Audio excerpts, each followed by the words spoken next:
Ini udah pada mau vaksin. Vaksin udah ada. Pada berani nggak? Kalau aku rasa dulu, Jeff. Hah? Berani, yes. Mantap. Nadine Maulana siapa ini? Saudaranya Arman Maulana? Teman gue di Imagodi. Oh. Halo Kirain... Nadine. Oh Nadine. Lu connect audio. Imagodi. Halo Nadine. Halo malam Nadine. Halo Nadine. Nadine Maulana. Thanks for join. Nadine Halo. mirip Tara Basro mukanya. Iya. Coba videonya Bagus sih. dong. Mau lihat Lagi makan. kecantikan kamu, ya elah. Vi, Gua kamu mirip keselin siapa, banget. Vi? Ayo ladies, silakan buka. Mirip gebetannya Edo. Hahaha, siapa? Malam Enggak, ini Vi, kamu yang mirip join itu. cewek Kok cantik. Edo punya Tapi zaman gebetan? dulu sih. Bukannya Hah? udah punya pacar? Istrinya WS. Waduh. Atau jangan Istrinya dibakar WS sekarang Rendra. dong. Kan jadi Zaman dulu nggak enak ya. istrinya WS Rendra itu mirip Vivi itu mukanya. Yuk teman-teman kita mulai. Vivi mah dimirip-miripin kayaknya dari kemarin. Udah kira Halo, mulai selamat malam fokus. semua Tante dan teman-teman. Kasihan. Kita akan segera mulai untuk Bible study kita pada malam hari ini. Diharapkan kita tenangkan hati kita, tenangkan suara kita. Kita mau segera memulai. Terima kasih untuk teman-teman Tante semua, termasuk Nadia yang sudah berkenan untuk mengisi Bible study nanti. Semoga kita kita siap untuk mendengarkan ya. Oke, seperti biasa kita akan mengawali pertemuan Bible study kita pada malam hari ini dengan menaikkan lagu untuk Tuhan Yesus. Boleh di-share, Bapak Operator?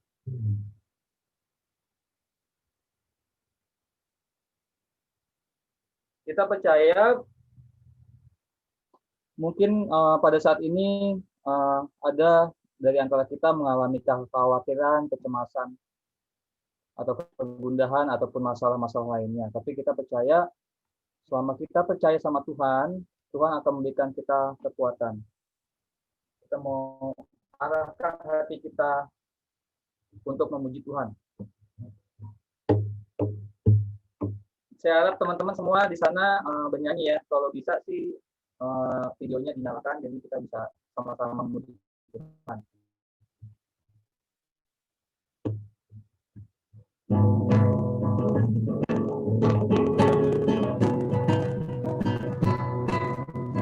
Adik, gue percaya dia.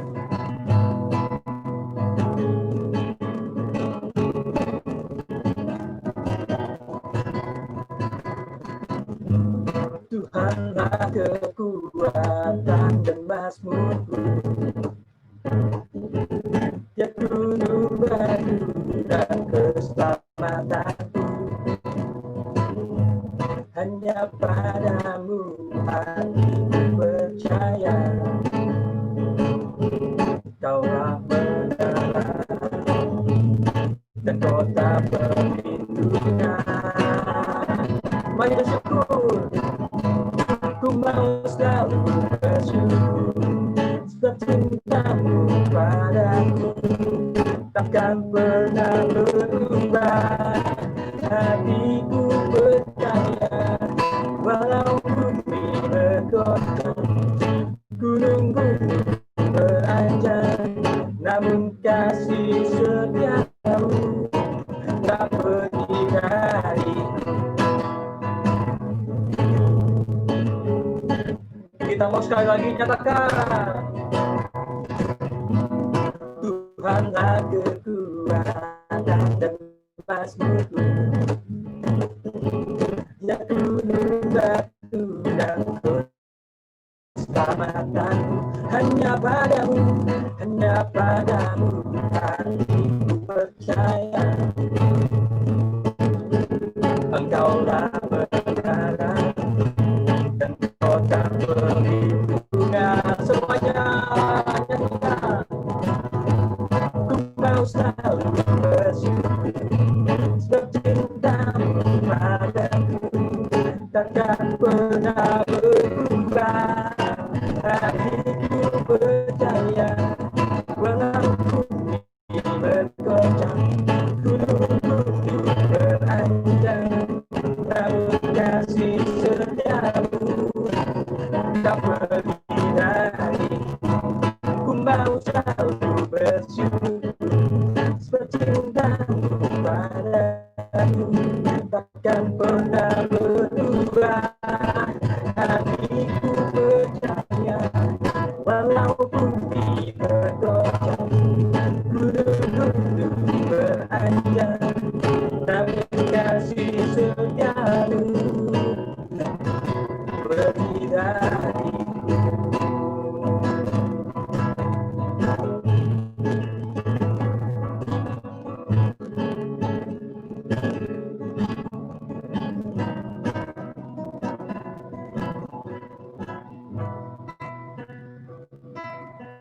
Baik teman-teman, saya mau mengajak teman-teman kita tarik nafas yang dalam,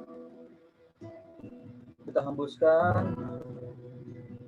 Sekali lagi kita narik nafas yang dalam, hembuskan, sebut nama Tuhan Yesus. Yesus. Tarik nafas lagi sekali lagi, hembuskan, katakan Yesus.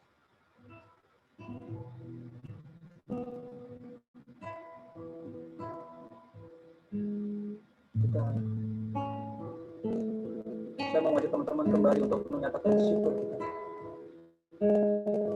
Saya tahu bahwa kita semua sedang mengalami kondisi yang tidak mudah, apalagi dengan adanya pandemi ini. Tapi kita yakin bahwa Tuhan Yesus selalu menjaga kita.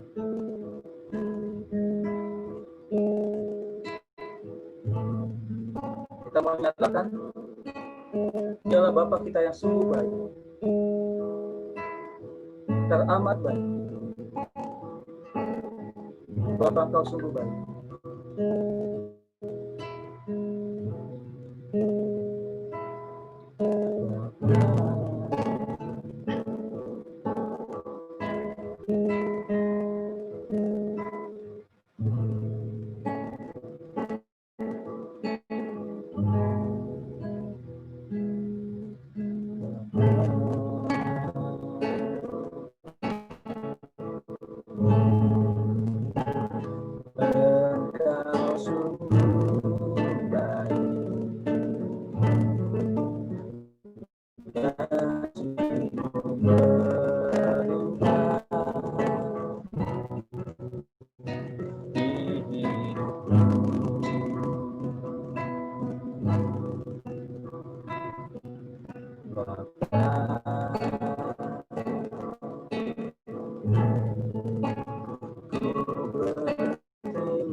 Saya mau sama-sama mengajak teman-teman menyatakan kembali lagi.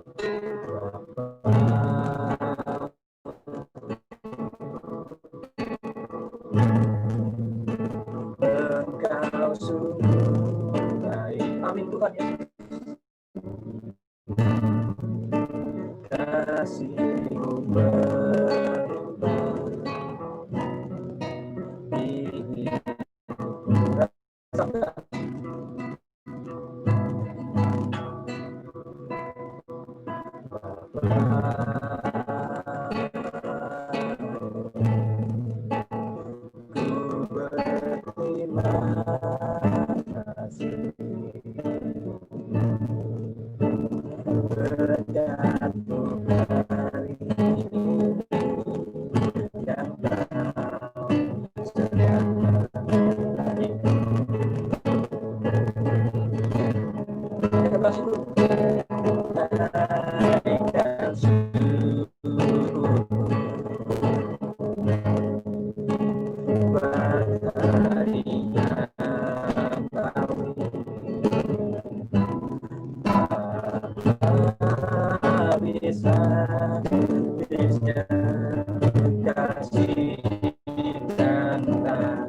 besar setiamu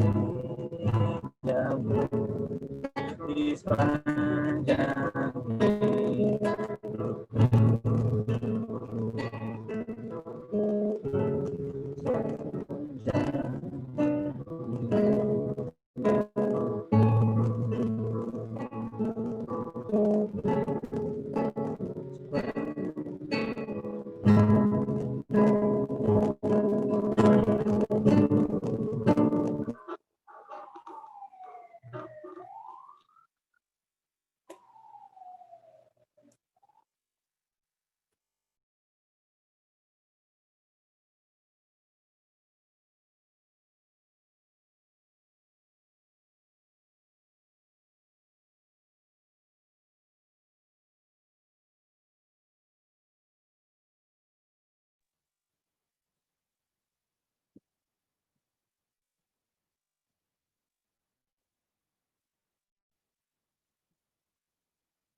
Rem? Apakah koneksi lancar, Rem? Kok hitam ya?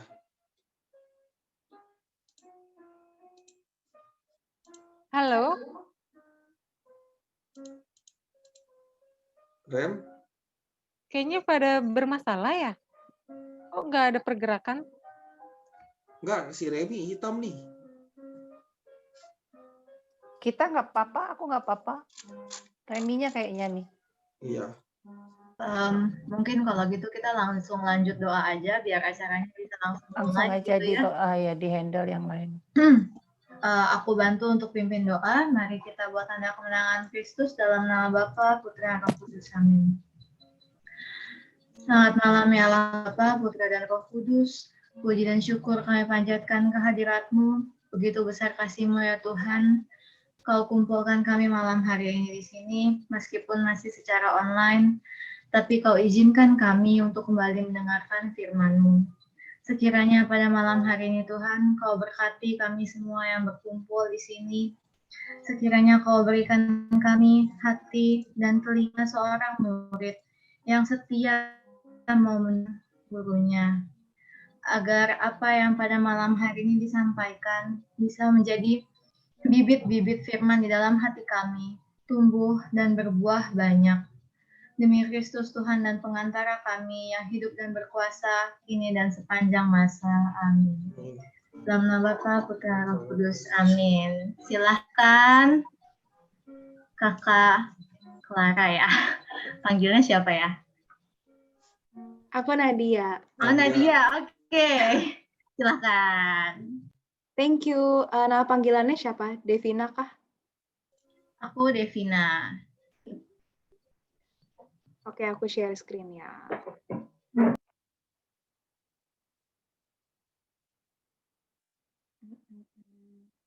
Ini full screen kah?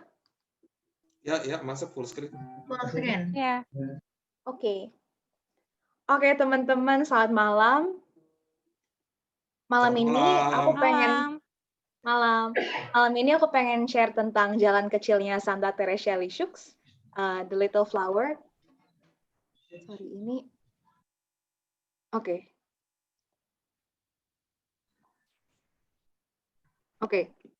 Oke, jadi malam ini aku akan share tentang jalan kecilnya Santa Teresa Lisieux. Jadi Santa Teresa Lisieux itu sangat-sangat dikenal dengan jalan kecilnya. Dia memiliki orang tua Saint Louis Martin sama Saint Zélie Guérin, jadi dua-duanya itu adalah santo dan santa, dan dia adalah anak ke-9 dari mereka berdua. Dia dikenal dengan jalan kecilnya.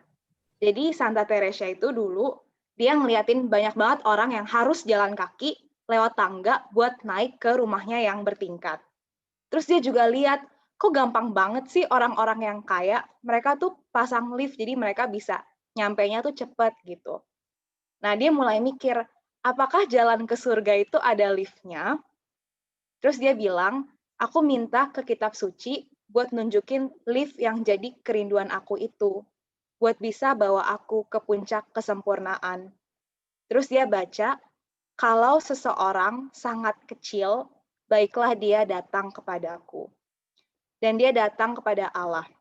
Dan merasa bahwa aku telah menemukan apa yang aku cari, kata dia. Nah, terus dia bilang, dia pengen tahu apa sih yang dilakukan Tuhan ke orang yang kecil itu. Dia bilang, aku harus melakukan penyelidikanku. Jadi dia buka Alkitab lagi dan dia ketemu ini. Sebagaimana seorang ibu membelai-belai anaknya, demikian pula aku akan menghiburmu, aku akan menggendongmu, dan akan membelaimu. Dan Santa Teresa bilang, lift yang kucari, yang harus membawaku ke surga, adalah tanganmu ya Yesus. Oleh karena itu, aku nggak usah menjadi besar.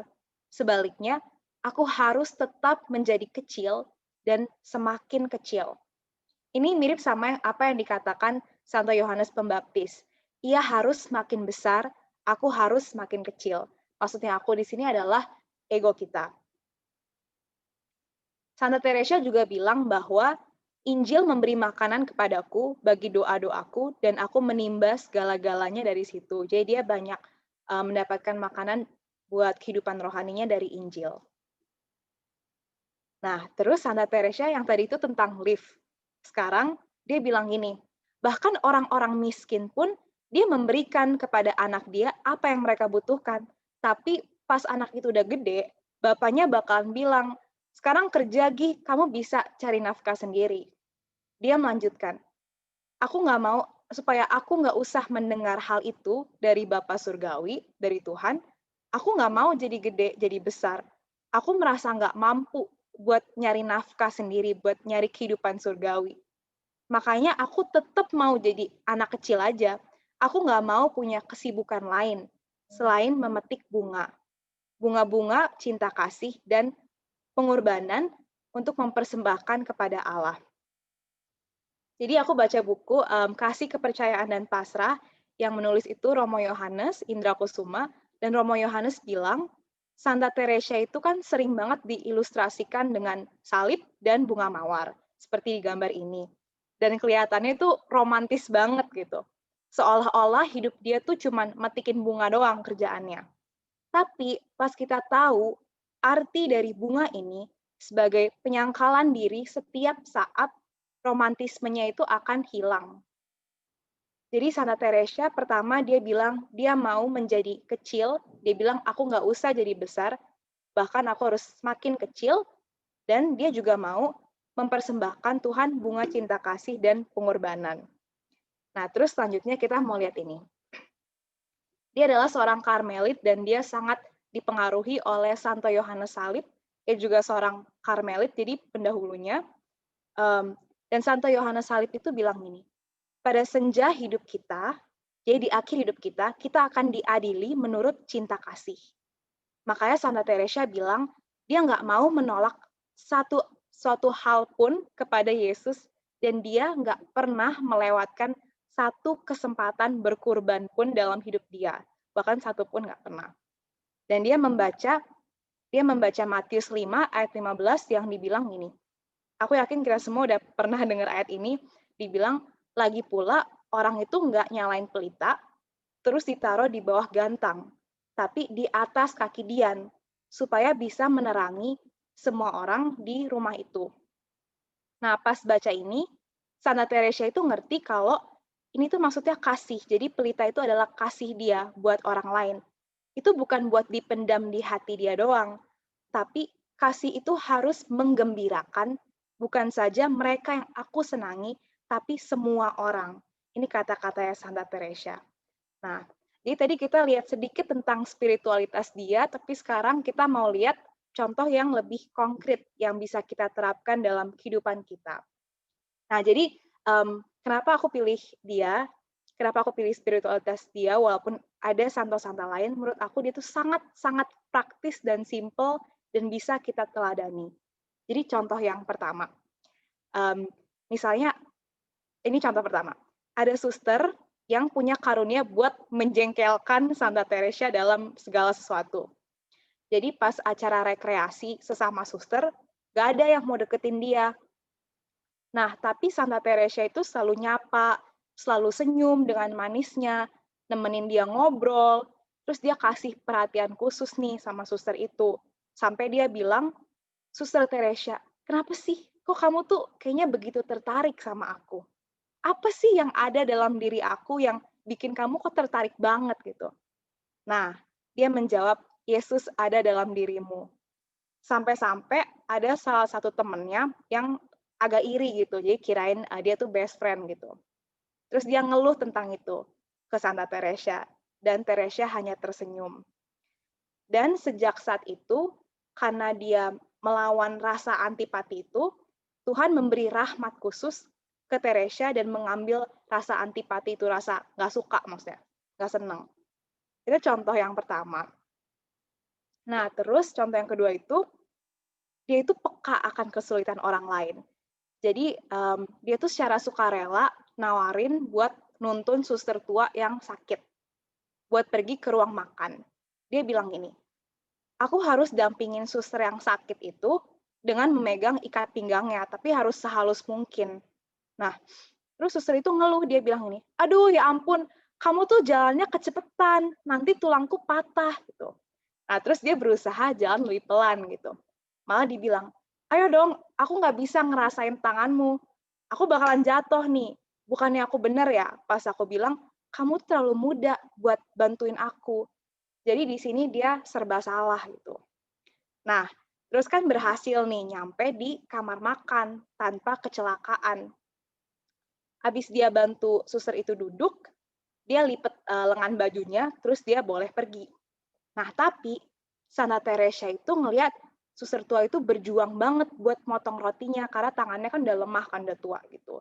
Terus dia bilang gini, setiap malam aku nggak meninggalkan dia sebelum aku potong itu rotinya.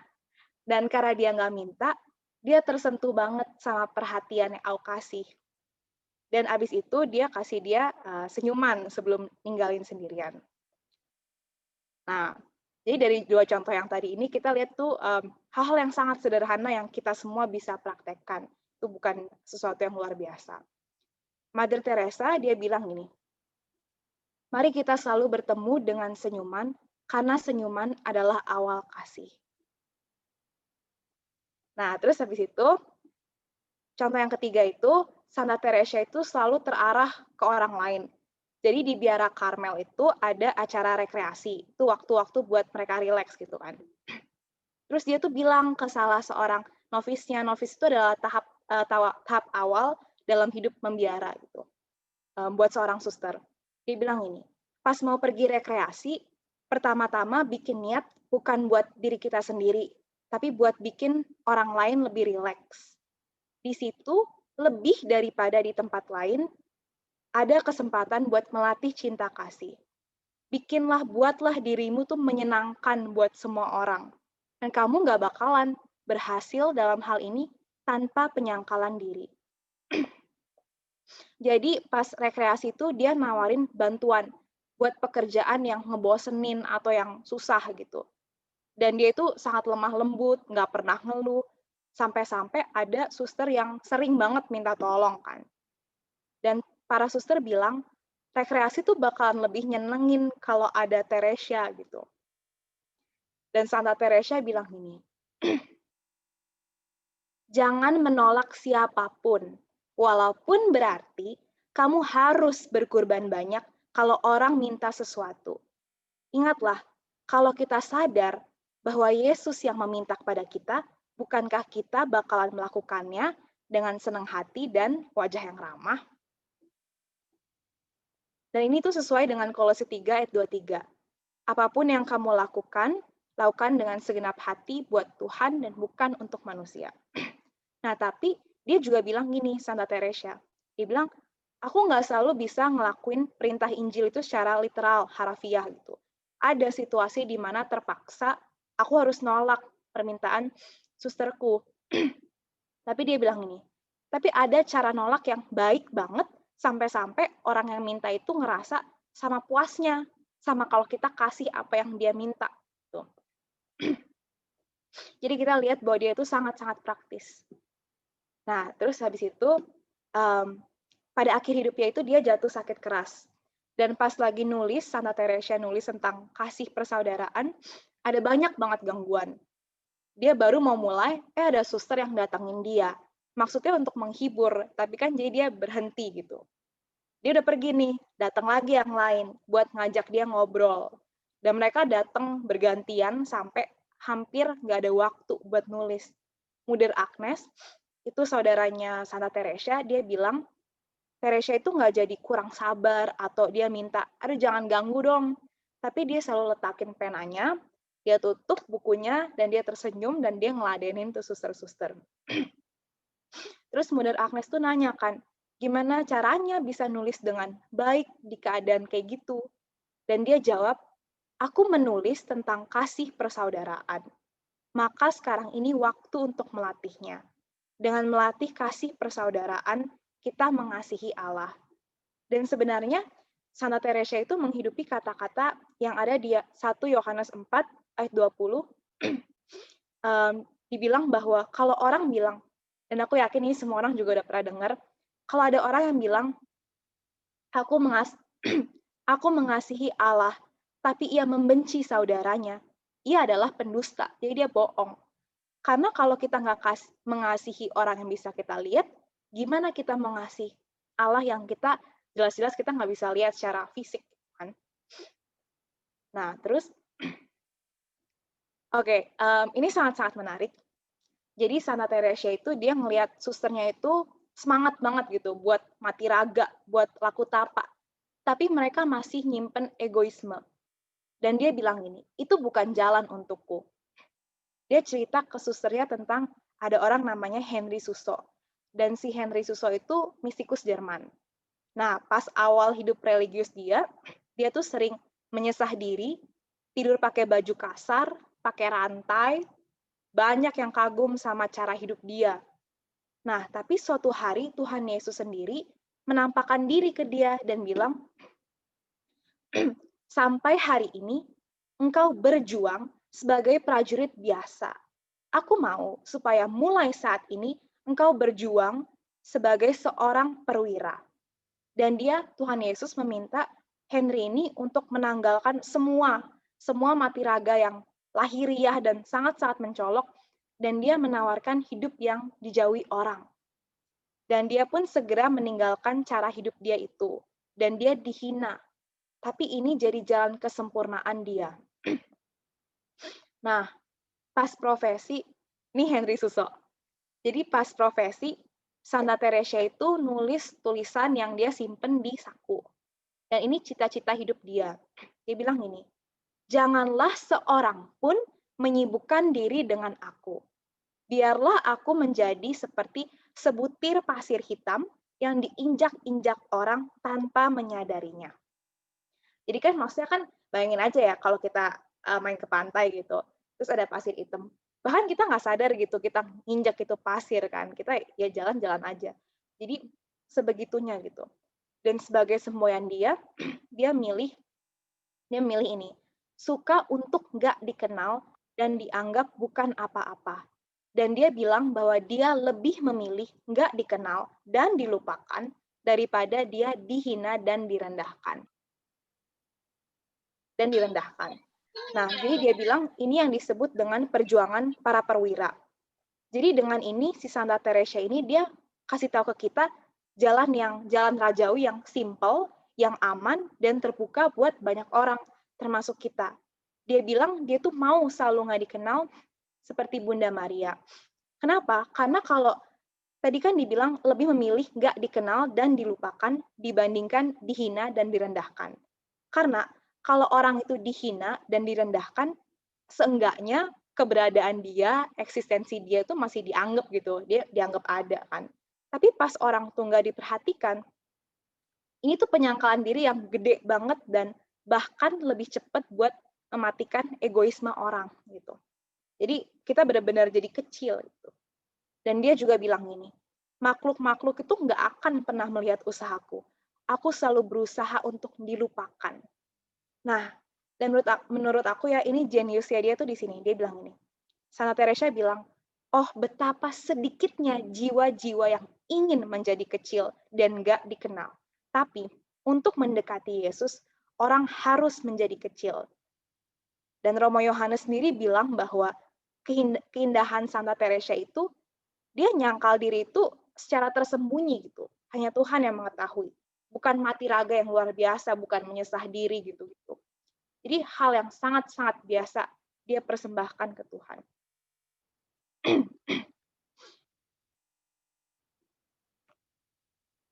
Oke. Nah, terus next itu tentang kerendahan hati. Nah, jadi ada beberapa quote yang aku suka banget. Jadi salah satunya itu dari, aku nggak tahu ini terjemahan bahasa Indonesia namanya apa, karena nggak ketemu, dari namanya Santo Isaac de Syria. Dia bilang ini, seperti garam dibutuhkan buat semua jenis makanan, demikian pula kerendahan hati itu dibutuhkan buat semua jenis kebajikan. Dan Santo Agustinus sendiri bilang gini, kalau kita nggak punya kerendahan hati, kita nggak mungkin punya kebajikan lain, kecuali penampilannya doang, jadi kelihatannya doang gitu. Dan dia juga bilang bahwa itu kesombongan itu hal yang mengubah malaikat jadi iblis, yang menyebabkan kejatuhan, maka dan sebaliknya kerendahan hati itu bikin manusia sebagai malaikat. Ya maksudnya kita nggak jadi malaikat, tapi membuat kita seperti malaikat. Nah, terus di bukunya Romo Yohanes, Kasih Kepercayaan dan Pasrah, dia bilang, dia membahas tentang kerendahan hati, dan kalau aku simpulin, ada 3 ciri-ciri orang yang rendah hati. Ini sangat-sangat penting. Yang pertama itu, kita mengakui bahwa segala-galanya, literally semuanya itu semata-mata rahmat dan karunia dari Allah. Jadi nggak ada yang kita miliki yang, oh karena kita keren gitu. Nah yang kedua itu, kita juga menyadari bahwa Allah akan melimpahkan rahmat-Nya. Yang ketiga, nggak kenal putus asa, dan juga, ya jadi 4 sih, dan juga nggak menghakimi. Nah yang pertama itu, segala sesuatu itu rahmat. Santo Agustinus lagi, dia bilang manusia nggak bisa buat apa-apa kalau tanpa rahmat. Dan Santa Teresa dia bilang, kalau kita mau berbuat baik, nggak pakai bantuan Tuhan, itu sama mustahilnya. Nggak mungkin, seperti kalau kita mau bikin matahari itu bersinar gitu di tengah malam. Ya itu nggak mungkin. Dan Tuhan Yesus sendiri bilang, di luar aku, kamu nggak bisa berbuat apa-apa. Bahkan dibilang bahwa kita tuh nggak bisa mengucapkan nama Tuhan Yesus atau percaya kepada Dia tanpa rahmat Allah. Nah, jadi pas orang itu kasih selamat ke Santa Teresa, karena pencapaian dia yang baik, dia bilang gini, keindahan yang mana? Aku nggak melihat keindahan itu, aku hanya melihat rahmat. Dan semua rahmat itu indah. Dan Santo Yohanes Salib, dia juga bilang gini, pujian itu nggak ada artinya bagi aku. Penghinaan juga nggak nekan aku. Dan ini kenapa? Karena dia menyadari bahwa segala sesuatu itu rahmat. Nah, terus next-nya, tadi kan ciri yang pertama, bahwa semuanya rahmat. Yang kedua, Santa Teresa bilang gini, kalau kita benar-benar kecil, Tuhan itu melimpahi kita dengan rahmat. Dan Romo Yohanes bilang bahwa kalau orang yang sombong, kita mengira, oh kita mulia, dan kita lupa kalau kita hanya ciptaan. Sebaliknya, semuanya aman di tangan orang yang rendah hati. Allah itu nggak akan khawatir atau takut kalau seorang itu akan mencuri atau merampas kemuliaannya dan menganggap itu sebagai miliknya. Jadi nggak disalahgunakan, tapi justru dipakai buat kepentingan orang lain. Oh ya, kita juga perlu hati-hati dengan rendah hati yang palsu gitu, bohong sebenarnya. Maksudnya pas orang tuh pura-pura nggak mengakui karunia, jadi sebenarnya tetap sombong, tapi ya pura-pura aja gitu. Yang benar itu contohnya tuh Bunda Maria. Dalam Magnificatnya, dia bilang gini kan, ini di Lukas 1, 46, 47, 49. Dia bilang ini, jiwaku memuliakan Tuhan, hatiku bergembira, karena Allah Juru Selamatku. Di bagian ini dia mengembalikan kemuliaan, pujian kepada Tuhan. Terus next-nya dia bilang gini, karena yang Maha Kuasa telah melakukan perbuatan-perbuatan besar kepadaku, dan namanya adalah kudus. Jadi di sini dia bilangkan, dia telah melakukan perbuatan besar kepadaku. Jadi dia tuh nggak menolak gitu, dia nggak bilang kayak, enggak lah, gue mah biasa aja gitu. Enggak, dia bilang dia melakukan perbuatan besar. Tapi dia mengembalikan kemuliaan kepada Tuhan, bukan dirinya sendiri. Jadi seperti gimana ya? Seperti cermin gitu. Bukan seperti cermin, tapi pokoknya intinya dipantulkan kembali gitu. Nah, Fulton Sheen, dia itu adalah seorang uskup, dia bilang nggak ada yang Bunda Maria miliki yang dia simpen buat dirinya sendiri. Bahkan putranya sendiri buat seluruh dunia, gitu. Buat seluruh dunia ini. Nah, ini Magnificat. Nah, jadi tadi kan kita udah lihat bahwa kalau rendah hati itu kita mengakui semuanya rahmat dan Allah pun melimpahkan rahmat. Karena dia nggak khawatir bahwa itu disalahgunakan. Nah, next-nya itu orang itu juga jadi nggak kenal putus asa dan nggak menghakimi. Pertama itu nggak kenal putus asa. Kalau orang sombong, dia bakalan patah semangat gitu kalau ada tantangan. Kalau orang yang rendah hati, Santa Teresa bilang gini, kita ingin agar kita nggak pernah tersandung, nggak pernah jatuh dalam dosa, kelemahan maksudnya. Tapi itu tuh cuman khayalan belaka, imajinasi doang. Bukankah sang kebijaksanaan di Alkitab, dari Amsal 24 ayat 16, berkata, sebab 7 kali orang benar jatuh. Dibilang 7 kali dia jatuh. Namun, ia bangun kembali. Dan Romo Yohanes bilang, ajaran Teresa ini mengungkapkan psikologi yang sangat realistis. Jadi dia nggak merasa bahwa, bisalah kita nggak akan pernah jatuh gitu. Nggak, dia bilang, itu khayalan belaka. Tapi, Santa Teresa bilang gini, peduli amat kalau aku tersandung setiap saat. Aku ngerasain kelemahan aku, dan aku dapetin keuntungan yang besar. Aku nggak bisa dengan segera mengatasi godaan buat khawatir, buat bersedih atas kebodohan yang aku lakukan. Tapi kalau kayak gitu, kalau itu terjadi, aku bilang, aku tuh masih seorang pemula. Apa boleh buat? Tapi semuanya aku katakan dengan damai yang besar tanpa kesedihan. Dan dia juga bilang gini, kelemahanku justru menjadi seluruh kekuatanku. Maka Santa Teresa bilang, jangan berduka cita, jangan sedih, jangan menutupi kelemahanmu, berbanggalah. Kalau kita dapat teguran, terimalah dengan rendah hati. Kita memang layak menerimanya, bahkan yang lebih besar dari itu. Contohnya nih, pas menjelang wafatnya, dia itu jadi kurang sabar terhadap orang, dan dia bilang dengan cepat gitu. Nah, kamu lihat betapa enggak berdayanya aku. Jadi dia nggak jadi malu gitu karena dia punya kelemahan, dia mengakui.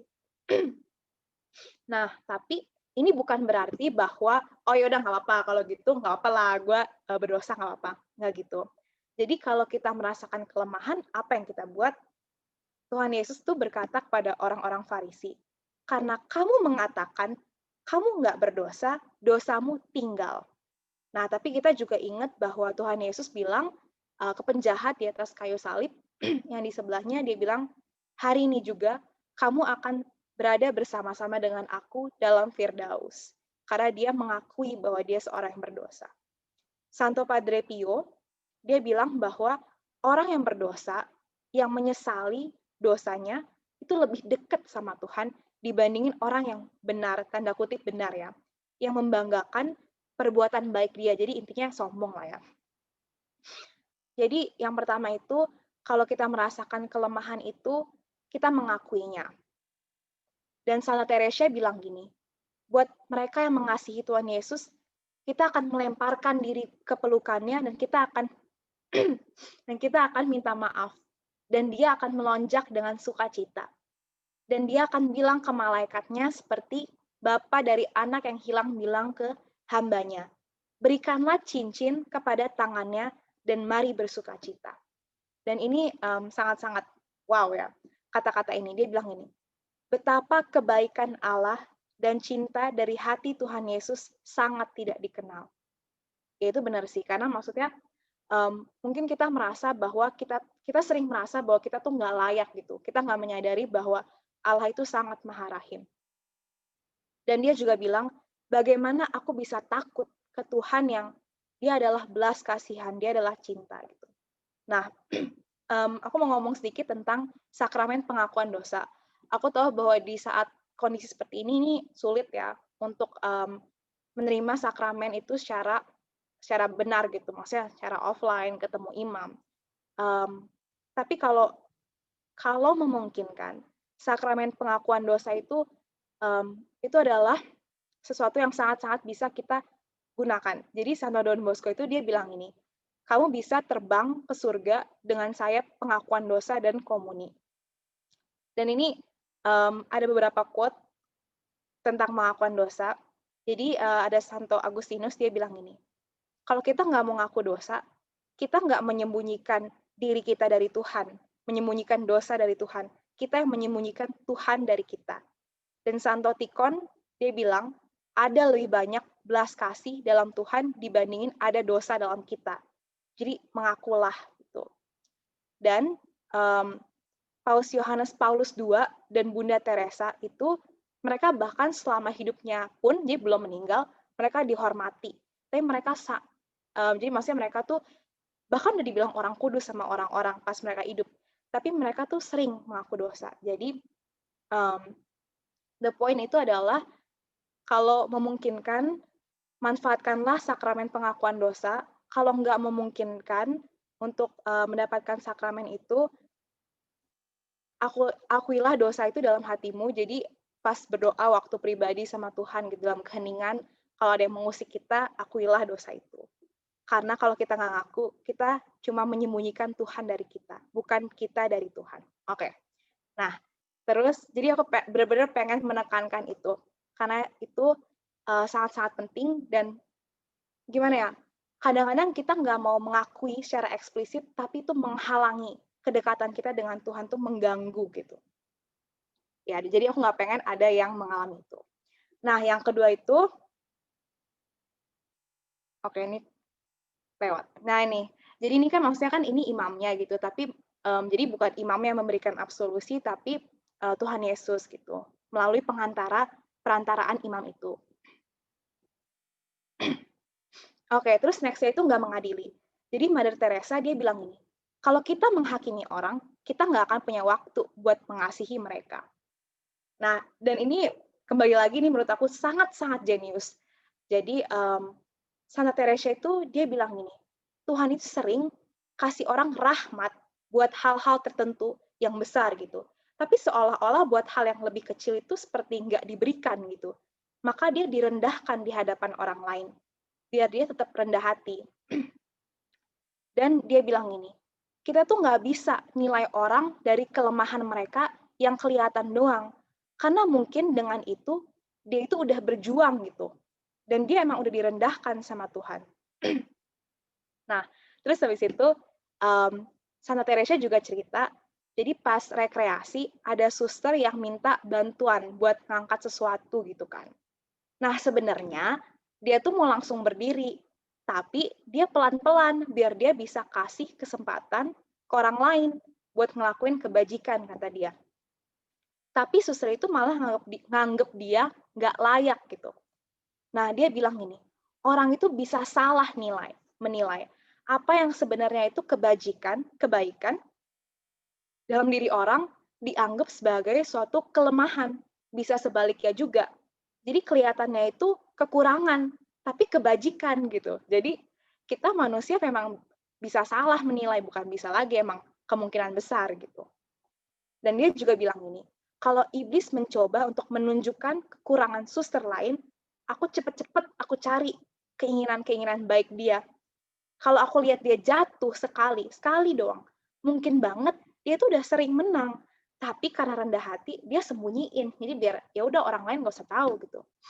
Nah, jadi dari itu kita bisa belajar bahwa orang yang rendah hati itu nggak akan mengadili, karena kita menyadari bahwa pertama, mungkin dengan kelemahan orang lain itu telah berjuang dan direndahkan oleh Tuhan. Jadi maksudnya bukan ya dia kayak santai-santai aja gitu. Nah, yang kedua itu kita sangat bisa salah menilai.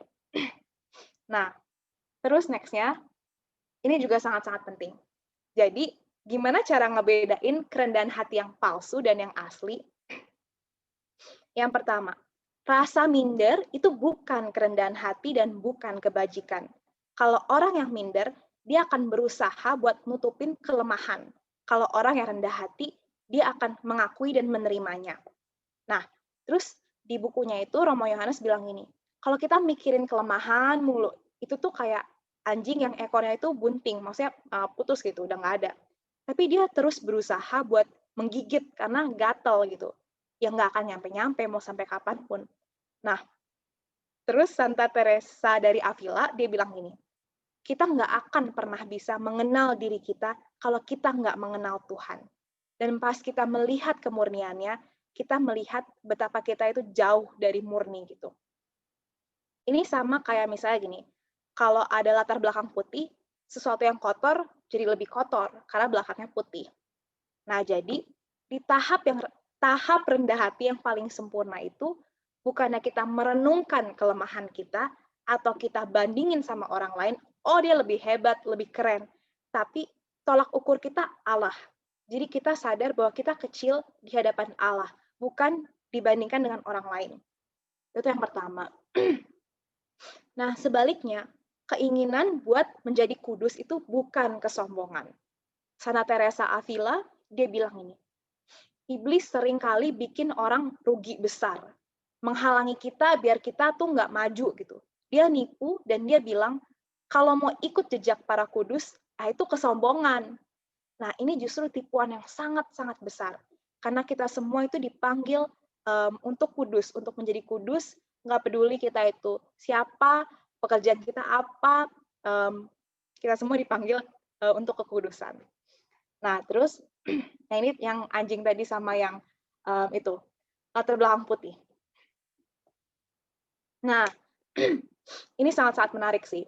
Ini pas aku dengerinnya, aku kayak, wow. Santa Teresa bilang, nggak ada 3 menit yang lewat tanpa aku berpikir tentang Tuhan. 3 menit kan cepet banget ya. Terus saudaranya namanya Mary, dia bilang, gimana mungkin sih? Nah, terus dia hanya menjawab sambil senyum, kalau orang itu mencintai, itu mungkin.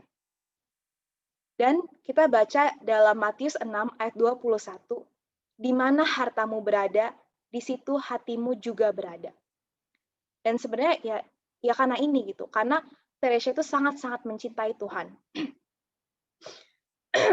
Terus kita juga lihat hidup doanya dia itu sangat-sangat simple. Dia bilang gini, aku doa itu seperti anak-anak yang nggak bisa baca. Aku bilang ya apa yang aku pengen bilang dengan simple aja gitu, nggak pakai kalimat indah. Dan Tuhan selalu memahami aku. Dan Santa Teresa itu kan dia seorang Karmelit, dan ini memang sesuai dengan moto Karmel, Allah hidup dan aku berdiri di hadiratnya. Nah, terus habis itu, next-nya itu,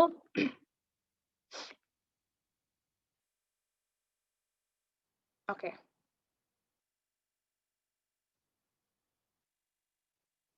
Oke, ini slide-nya kayaknya aku pakai slide yang salah, jadi ya udah nggak apa-apa, aku terusin aja.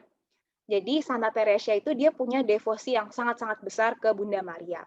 Dia bilang ini, pass the day of life hidden with Jesus, under the mantle of Mary.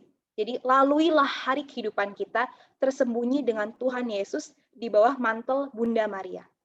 Jadi pas dia tuh masih sangat-sangat kecil, ibunya meninggal. Dan sekitar 5 tahun kemudian, Pauline itu kakaknya yang nomor 2, sekaligus pengganti ibu dia, itu masuk ke biara Karmel.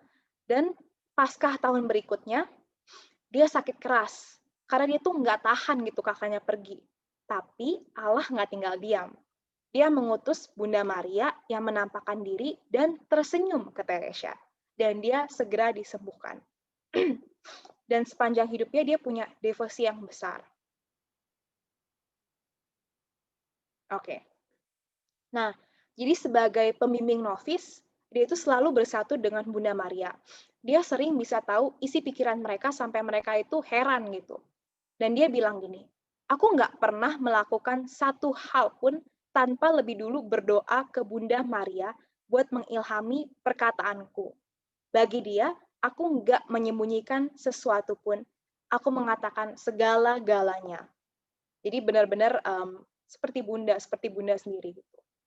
Nah, jadi Santa Teresa itu dia tuh bisa kita kagumi karena dia sangat-sangat kudus, sekaligus bisa kita teladani.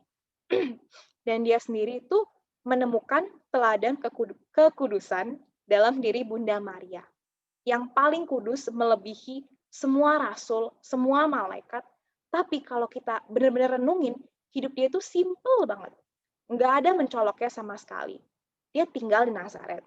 Dia nyuci, dia masak. Dia ikut ambil air dengan wanita-wanita lain gitu, yang ngobrol sama dia. Dan ini yang mempesona Santa Teresa. Dia bilang yang menghibur dia tentang keluarga kudus itu sebenarnya mereka simple banget gitu. Dan dia bilang gini, betapa bahagianya di surga kita bakal tahu seberapa simpelnya hidup mereka. Misalnya nih, Tuhan Yesus bisa aja bikin mereka nyampe ke Mesir tuh kayak tinggal metik tangan doang. Tapi dia nggak ngelakuin itu, mereka harus jalan biasa. Nah, dalam diri Santa Teresa ini, kita nggak menemukan hal yang mencolok. Misalnya stigmata, kan ada beberapa orang kudus yang mereka punya stigmata, mereka mengalami ekstase, levitasi itu kalau diangkat dari tanah gitu, levitasi ada penglihatan gitu. Maksudnya bukan berarti bahwa Santa Teresa itu lebih kudus dari para kudus yang mengalami itu siapa yang lebih kudus kita nggak akan pernah tahu, kita nggak bisa nilai dan hanya Tuhan yang mengetahui. Tapi yang aku maksud di sini adalah dia adalah salah satu contoh yang bisa kita teladani karena sangat biasa hidupnya. Nah, jadi apa yang bikin dia kudus? Karena dia setia dalam sehari-hari dia. Dia seringkali tanpa hiburan ya kesetiaannya itu. Nah, terus habis itu dia juga pernah dapat surat dari imam yang bilang, oh Bunda Maria tuh nggak pernah menderita secara fisik, nggak pernah mengalami sakit gitu dalam tubuhnya. Tapi Santa Teresa bilang ke Pauline, itu saudara dia, aku mengerti bahwa itu tuh nggak benar. Bunda Maria itu menderita nggak cuma dalam jiwanya doang, tapi juga dalam tubuh dia. Dia tuh mengalami, dalam perjalanan dia ngalamin dingin, panas, lelah, dan lain sebagainya gitu. Nah, jadi Bunda Maria pertama itu menjadi teladan buat Santa Teresa dalam perkara kecil, kekudusan dalam perkara kecil, hidup biasa sehari-hari. Yang kedua itu dalam mempersembahkan penderitaan kepada Tuhan. Nah, kira-kira sebulan sebelum dia wafat, dia bilang, kita tahu Santa Perawan Maria itu Ratu Surga dan Bumi, tapi dia lebih ibu daripada ratu. Dan dia bilang ini, memang Yesus nggak bersabda, lihat itu ratumu, tapi lihat itu ibumu. Dan dia bilang ini, dalam arti tertentu kita memang lebih berbahagia daripada Bunda Maria. Kenapa? Dia nggak punya seorang Santa Perawan yang bisa dikasihi, sementara kita memilikinya. Nah, terus habis itu, ya, oke. Jadi suatu hari pas Misa Kudus itu di hari Minggu, dia bawa buku misa. Dengan gambar ada Tuhan disalibkan di depan bukunya, di covernya. Nah, suatu hari gambarnya itu keluar dari buku gitu, kayak pop out gitu. Jadi cuma kelihatan ada gambar tangannya disalib dan itu mengucurkan darah gitu. Dan di saat itu dia mendapatkan rahmat buat sadar darah Tuhan Yesus jatuh dengan sia-sia. Dan dia merasa terpanggil buat menampung darah dan membagi-bagikannya. Ini tuh mirip sama Mother Teresa. Mother Teresa kan dia mendengarkan suara Tuhan, I thirst, aku haus gitu. Dan Santa Teresa juga merasakan ada suara Tuhan, aku haus akan jiwa-jiwa. Dan dia bilang ini, aku mau kasih kekasihku minum. Aku sendiri merasa dikuasai oleh kehausan akan jiwa-jiwa. Makanya dia bilang, aku mau bantuin imam, misionaris, dan seluruh gereja itu. Dan sebelum wafat, dia menyatakan ini, aku akan melewatkan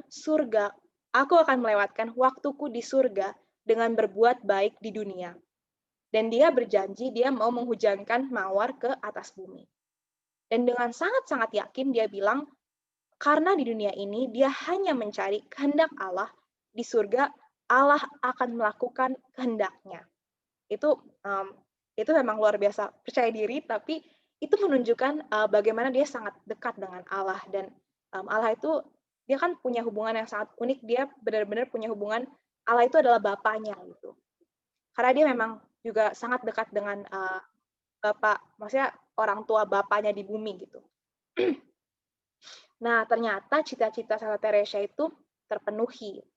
Jadi, dia bilang, dia mau meninggal karena cinta kasih di atas salib, karena mau serupa dengan Tuhan Yesus yang tersalib. Dia bilang ini, para martir, mereka meninggal dengan sukacita, besar karena Allah menopang mereka.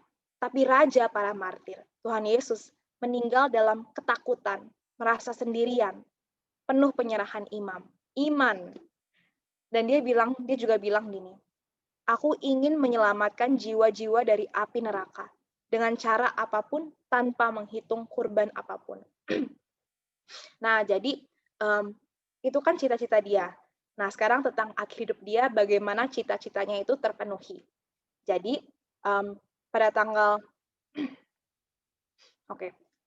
30 September 1897, dia menyerahkan jiwa dia ke Tuhan dan dia berkata, Allahku, aku mengasihi Engkau.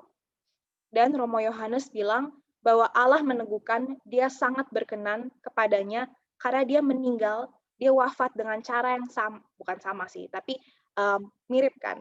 Dalam soal cinta kasih itu, Allahku, aku mengasihi Engkau, dia menyerahkan jiwanya, itu mirip sama bagaimana Tuhan Yesus wafat. Dan Romo Yohanes juga nulis bahwa penderitaan besar yang dialami Teresa itu cuma bisa kita pahami kalau kita melihat kerinduan dia buat nyelamatin jiwa-jiwa. Jadi penderitaan ini tuh penderitaan penyelamatan atau redemptive suffering. Bukan buat diri dia sendiri, tapi buat orang lain, buat jiwa-jiwa. Dan Mother Teresa bilang gini, kalau dalam terang surga, kalau kita memikirkan kekekalan, penderitaan yang paling parah, yang terburuk sekalipun di bumi ini, itu nggak lebih serius dari, ini analogi ya, ibaratnya gitu, dari satu malam di hotel yang nggak nyaman. Jadi maksudnya, ya, it's not good, itu nggak nyaman, tapi itu nggak apa-apa gitu loh, it's okay. Nah, kalau dibandingkan dengan surga, kalau kita nggak melihat kekekalan, ya itu, ya penderitaan adalah penderitaan. Nah, pas proses kanonisasinya, maksudnya pas dia mau diangkat menjadi seorang santa oleh gereja, ada orang yang bersaksi bahwa Santa Teresa itu dia tahu gimana caranya hidup tanpa mencolok gitu. Jadi lewat gitu aja gitu. Bahkan dia bilang ini kan suster ya, yang tinggal sama dia. Bahkan banyak di antara kami, termasuk aku sendiri, baru tahu setelah kematiannya gitu. Dan Romo Yohanes bilang bahwa Santa Teresa itu rindu buat hidup tersembunyi dari dunia luar. Tapi Allah bikin dia sangat terkenal. Dan Tuhan sendiri segera meneguhkan kekudusan dia dengan membuat sangat banyak mujizat. Dan sangat banyak mujizat ya, oke. Dan memang Santa Teresa itu salah satu dari santa yang sering di-invoke, maksudnya diminta perantaraan doanya gitu oleh orang-orang di seluruh dunia, dan dia memang terkenal karena perantaraannya dia itu banyak yang berhasil, banyak yang membuahkan sesuatu. Nah, terus habis itu Santa Teresa dinyatakan oleh gereja sebagai doktor mistikus, dokter cinta kasih, dan pujangga gereja. Itu banyak banget. Dan di antara para pujangga gereja, jadi kan nggak semua santo-santa orang kudus itu jadi pujangga gereja. Nah, di antara para pujangga gereja, dia itu wanita yang ketiga dan paling muda. Dan di antara pujangga gereja hanya ada 4 yang merupakan wanita gitu. Oh ya, dia diangkat jadi pujangga atau dokter gereja itu karena dia punya pesan yang universal yang bukan berlaku, tapi itu bermanfaat buat semua orang secara umum gitu. Karena memang sangat sederhana.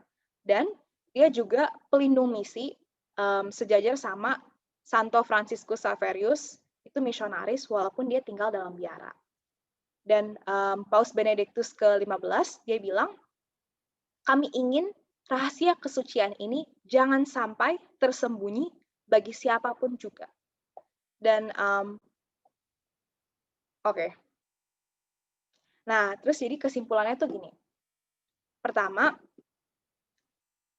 gini, semakin kita mengakui, ini Romo Yohanes yang bilang, semakin kita mengakui dengan bantuan Roh Kudus bahwa kita itu lemah, kita itu nggak berdaya, semakin Tuhan itu akan memenuhi kita dengan rahmat dan dengan karunia-Nya yang besar.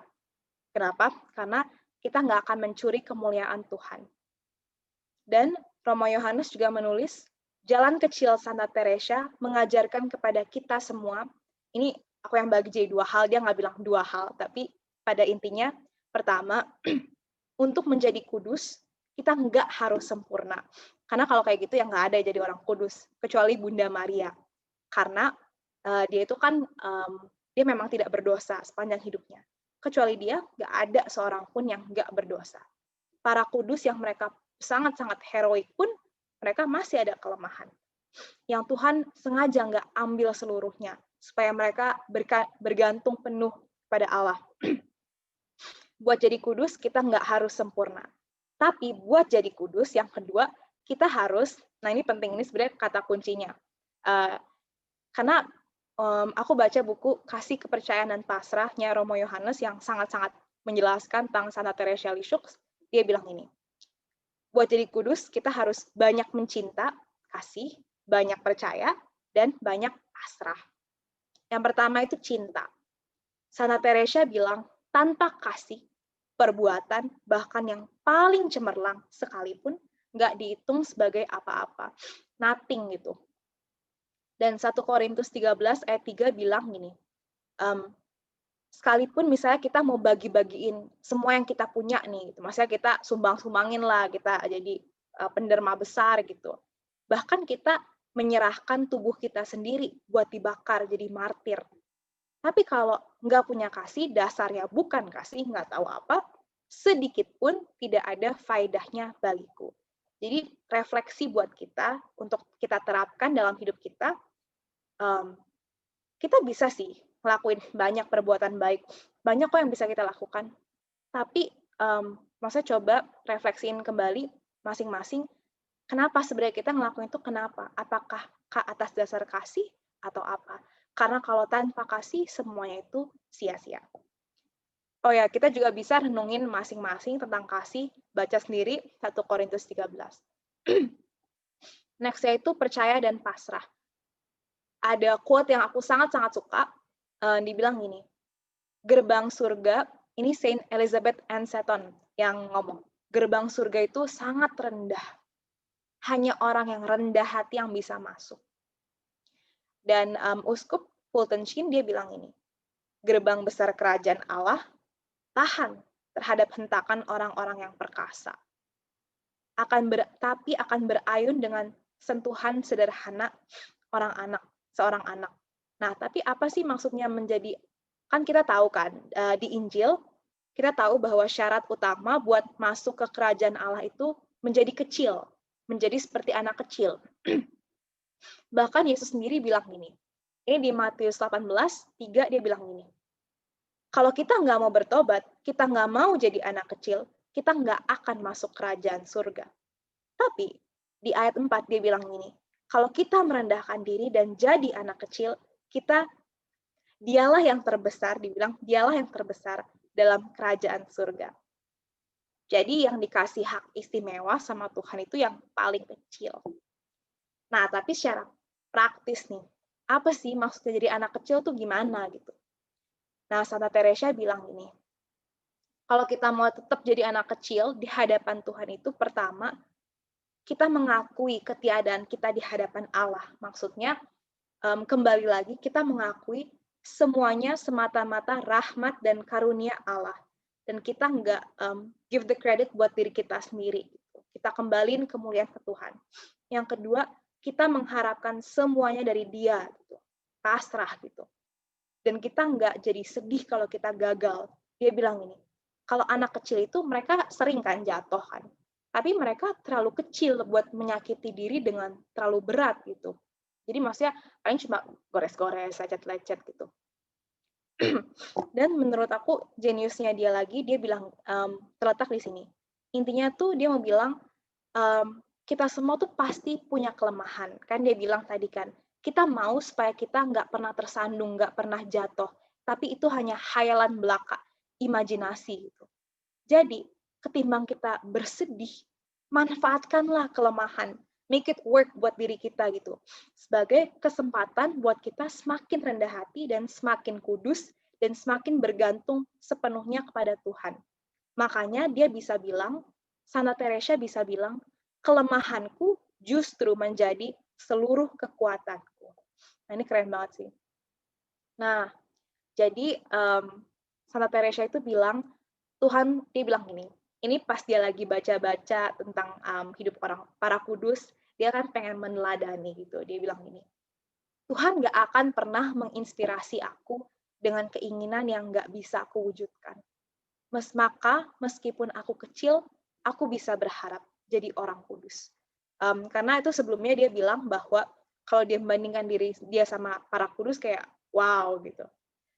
Dia merasa kecil gitu. Tapi dia bilang, Tuhan nggak akan kok taruh keinginan kalau dia nggak bisa wujudkan itu. Nah, terus konkretnya gimana? Jadi konkretnya biar masa kita nggak cuma menjadi pengetahuan gitu, kayak, oh fun fact, nggak gitu, tapi kita bisa aplikasikan ke kehidupan. Si Santa Teresa itu dia bilang ini, kamu tahu bahwa Tuhan itu nggak terlalu melihat kebesaran tindakan kita. Maksudnya, seberapa keren gitu atau bahkan seberapa susah, tapi kasih yang menggerakkan itu perbuatan. Jadi ini mirip sama yang Mother Teresa bilang, lakukanlah hal yang kecil aja dengan kasih yang besar. Dan Santa Teresa bilang jangan pernah lewatin satu kesempatan pun buat bikin pengorbanan yang kecil. Senyuman, kata-kata manis, kata-kata ramah, dan kita ngelakuin itu karena kasih. Maksudnya gini, pertama kali aku baca bahwa Santa Teresa itu nggak mau melewatkan satu kesempatan pun buat berkorban, dan dia nggak mau menolak satu pun hal kepada Yesus, aku mikir, wah gila, ini radikal banget. Maksudnya, aku kayaknya nggak sanggup kayak gitu. Nah, tapi pas aku benar-benar baca apa yang dia lakukan, sebenarnya membuat pengorbanan dalam hidup sehari-hari kita tuh bukannya kita maksudnya mati raga, laku tapak gitu. Bahkan misalnya nih ya, kalau kita sebel sama orang pun, kita lagi sebel, terus kita tersenyum, maksudnya bukan tersenyum yang kayak sarcastic, bukan gitu ya, benar-benar senyum gitu ya. Itu aja udah pengorbanan gitu. Misalnya kalau kita lagi atau enggak contoh lain, kita lagi sibuk, terus ada keluarga atau teman yang minta tolong, minta bantuan buat sesuatu yang, aduh males banget, itu aja juga pengorbanan gitu. Jadi ya itu. Nah terus habis itu Mother Teresa dia juga bilang ini konkretnya lagi, dia bilang jangan biarin ada seorang pun yang datang ke kita tanpa mereka tuh pas pergi tuh lebih bahagia gitu. jadilah ekspresi hidup kebaikan Tuhan. Dan dia bilang gini, mungkin kita merasa apa yang kita lakukan itu tuh cuma setetes air doang di lautan. Tapi lautan itu bakal berkurang kalau nggak ada tetes air itu. Jadi maksudnya, kalau kita melakukan hal-hal kecil, perbuatan kecil, mungkin kita merasa, ini nggak bermakna, nggak signifikan, tapi itu bermakna dan itu signifikan. Karena lautan akan berkurang kalau nggak ada tetesan yang hilang itu. Nah, terus ini untuk menutup nih, ada 3 hal yang aku pengen sampaikan. Jadi kan ini sebenarnya ini buat encourage kita semua untuk menyemangati kita. Ayo jadilah kudus dalam kehidupan sehari-hari dengan cara yang sangat simple gitu. Kalau Santa Teresa bisa, kita juga bisa karena kembali lagi semuanya rahmat, dan kalau kita menjadi kudus itu bukan karena kita keren tapi karena rahmat. Dan Tuhan itu sangat-sangat baik. Dia memberikan pada kita banyak hal, tapi ini yang mau aku mention. Pertama, dia memberikan seorang Bunda Maria. Dia memberikan saudara-saudara, persekutuan para kudus, santo-santa, tapi khususnya kita masing-masing sebagai orang Katolik, kita punya santo-santa pelindung yang ada dalam nama kita, dan kita juga punya malaikat pelindung, semua orang punya malaikat pelindung. Jadi, berdoalah kepada Bunda Maria, kepada santo-santa pelindung, dan malaikat pelindung untuk membantu kita dalam sehari-hari kita. Contohnya nih, aku mau ambil quote dari Santo Jose Maria Escriva, dia bilang ini, sebelumnya sendiri kamu nggak bisa. Sekarang kamu telah berpaling ke Bunda Maria, dan dengan dia betapa mudahnya, betapa gampangnya. Dan ini mungkin sedikit sharing pribadi ya, personal. Jadi dulu tuh aku kan dibesarkan sebagai orang Katolik itu seumur hidup, maksudnya dari aku kecil aku Katolik gitu. Dan aku terbiasa dengan Bunda Maria. Maksudnya ya aku terbiasa dengan rosario, dengan berdoa kepada dia. Aku merasa nyaman-nyaman aja dengan itu, dengan patung Bunda Maria. Tapi biasa aja gitu. Sampai akhirnya ini baru di pandemi ini baru menyadari bahwa dia betul-betul gimana ya, aku merasa bahwa bersama dia itu semua itu mudah. Maksudnya bukan berarti bahwa masalah nggak ada, tapi menjalaninya itu jauh lebih mudah. Oke. Terus habis itu santo-santa pelindung. Jadi contohnya ya Santa Teresa kan, dia bilang dia mau menghujankan mawar ke atas bumi, dan dia bilang, aku mau melewatkan surgaku dengan berbuat baik untuk bumi gitu. Nah, ada satu contoh lagi, dia bilang, Santo Dominikus bilang gini, jangan menangis, karena sesudah aku wafat, aku akan lebih berguna buat kamu, dan akan menyokong kamu, membantu kamu lebih baik dibandingkan pas aku hidup. Jadi ini salah satu kata-kata dari salah seorang kudus yang menunjukkan bahwa mereka itu menjadi pengantara buat kita. Dan ini dari Katekismus Gereja Katolik 956, dibilang bahwa, aku mention sedikit aja kayak penggalannya, dibilang bahwa mereka itu nggak pernah berhenti menjadi pengantara kita di hadirat Bapa. Maksudnya pengantara tunggal kita itu adalah Tuhan Yesus, tapi mereka melalui Tuhan Yesus mereka menjadi pengantara kita. Jadi mereka membantu kita, dan bahkan dibilang ini, kelemahan kita sangat dibantu oleh perhatian mereka sebagai saudara. Jadi contohnya malam ini kita belajar tentang Santa Teresa. Ya kalau ada sesuatu sih, kita sangat bisa berdoa melalui perantaraan dia juga, melalui Santa Teresa.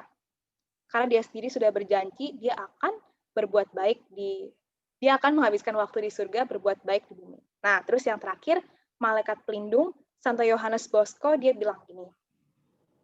Dan ini aku yakin ya, mungkin kita semua udah pernah dengar bahwa, oh ya kita punya malaikat pelindung. Tapi ya udah lewat gitu aja dan lupa. Maksudnya nggak setiap hari kita sadar gitu kan. Sembari kita beraktivitas, oh ada malaikat pelindung.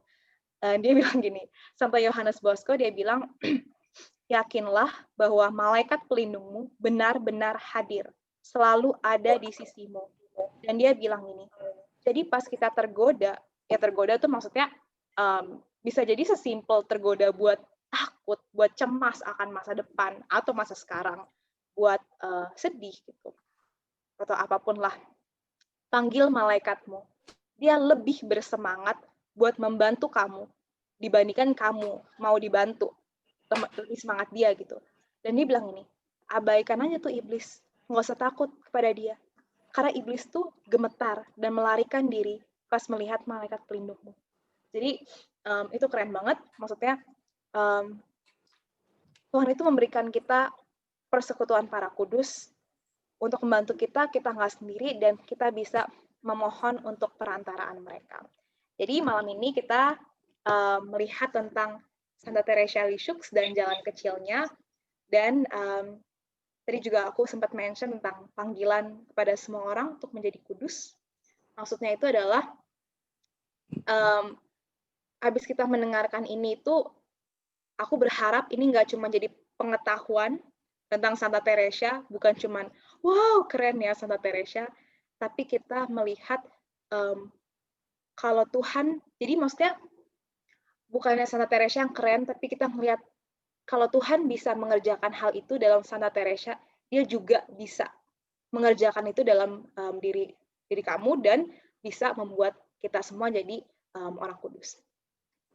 Itu yang bisa aku bagiin malam ini. So thank you udah dengerin tentang jalan kecil Santa Teresa. Oke, terima kasih Kakak Nadia buat sharingnya yang sangat bermanfaat dan banyak banget ilmu-ilmu barunya. Nah, di sisa waktu kita yang sebentar ini udah ada teman yang kasih pertanyaan nih Kakak Nadia, mungkin bisa